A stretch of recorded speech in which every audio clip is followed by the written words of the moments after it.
bienvenidos a este video. Vamos a ver cómo hacer slime sin bórax. Para esto vamos a necesitar detergente líquido, boligoma, colorante o pintura, lo que tengan, un bol, una cuchara y un cuchillo. Bueno, acá echamos la boligoma en el bol.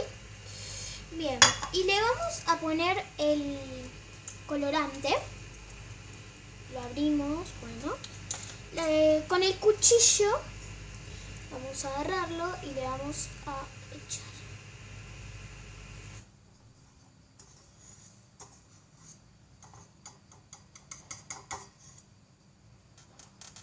Bueno, una vez que le echamos, lo ponemos y mezclamos. Bueno, así es como quedó. Lo mezclamos y bueno, yo utilicé un color lila, que está muy bueno. Bueno, vamos a seguir. Le vamos a poner el detergente. Poco a poco se lo vamos a poner. Bueno, hasta que caiga.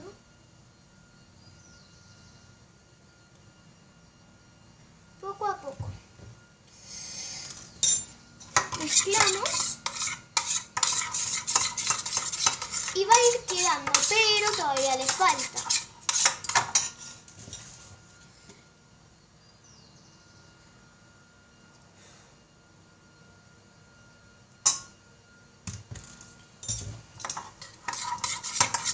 Bueno, y ahí va a comenzar a quedar. Le vamos a poner. Vamos a seguir poniendo hasta que quede. Después de mezclar un buen rato en el bol, este es el resultado. Después lo amasamos mucho con las manos. Bueno, lo tenemos que amasar más. Y le van a poner un poquito de espuma a afeitar para que quede más esponjoso. Esta es la textura de la que quedó.